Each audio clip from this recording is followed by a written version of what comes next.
Hey everyone, it's Trevor here. Just wanted to share with you my vocabulary homework in regards to artists this week. So we have, first off, I'll just kind of read the artists and then I'll mention what they specialized in for our homework, and then I'll just read what I wrote. So first off, it was Albert Dürer, if I said that right, and that was the grid method. Pablo Picasso with cubism.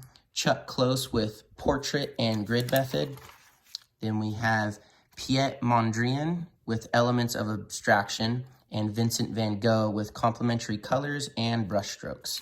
So to begin with, Albert Dürer, by looking at subjects through this grid, they become divided up into squares, a bit like looking at a map. This process makes it easier to work out where each object is in relation to everything else.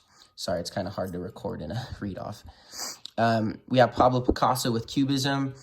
Cubism was a revolutionary new approach to representing reality invented in around 1907 and 1908 by artists such as Pablo Picasso and Georges Braque, if I said that right.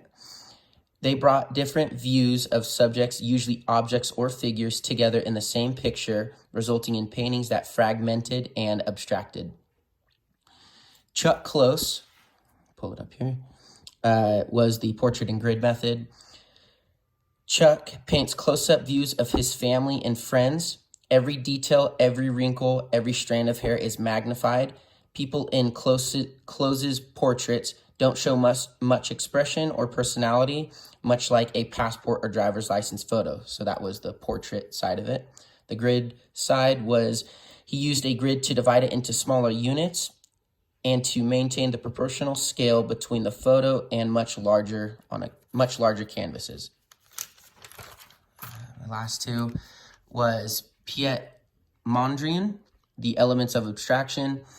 Mondrian's development of neoplasticism became one of the key documents of abstract art. In the movement, he detailed his vision of artistic expression, in which plasticism referred to the action of forms and colors on the surface of the canvas as a new method for representing modern reality.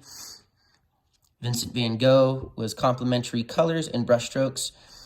I tried doing my best to look up this, but what I essentially found was similarly, and it was kind of like a note, and it basically stated that when you think of Vincent van Gogh, you think of bright, intense colors in regards to his complementary colors.